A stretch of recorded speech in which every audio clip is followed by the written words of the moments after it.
2,3 milliards de dollars. Voici la somme annoncée par les pays donateurs pour soutenir davantage l'éducation dans les pays en voie de développement.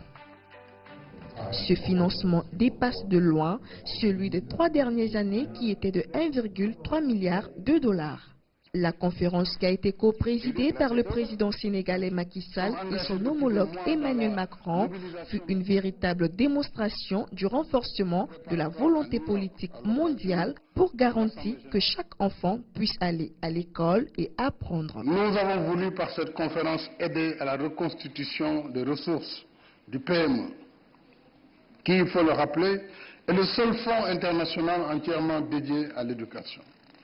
Il nous faut au moins 3,1 milliards de dollars sur la période 2018-2020 afin que le PME continue les activités qu'elle mène depuis 14 ans en faveur de la scolarisation de millions d'enfants dans les pays en développement. Nous avons décidé de renforcer le partenariat éducatif entre nos pays et c'est l'ambition de la création d'un campus universitaire franco-sénégalais à Dakar, qui est un projet ambitieux, destiné à répondre à la demande des étudiants comme des entreprises ici au Sénégal. En prélude à ce forum, le Programme alimentaire mondial a organisé une visite de presse dans un établissement scolaire de Kaolack, l'une des régions du Sénégal.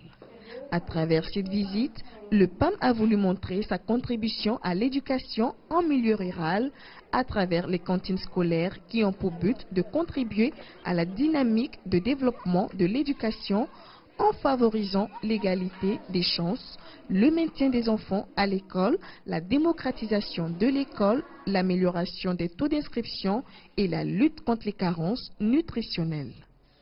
Donc le programme des cantines scolaires est un programme qui vise à appuyer le gouvernement afin de répondre aux objectifs d'éducation pour les enfants scolarisés, assurer également leur protection sociale, améliorer leur santé en aidant à couvrir leurs besoins alimentaires et nutritionnels. Et à travers ce programme, nous appuyons également le gouvernement à mettre en place un programme national d'alimentation scolaire autonome et durable et basé sur la production locale. Pendant les heures de récréation, nous nous retrouvons ici pour manger. Les cantines scolaires sont vraiment avantageuses pour nous qui habitons loin de l'école. Nous n'avons plus besoin d'aller à la maison pour chercher de quoi manger.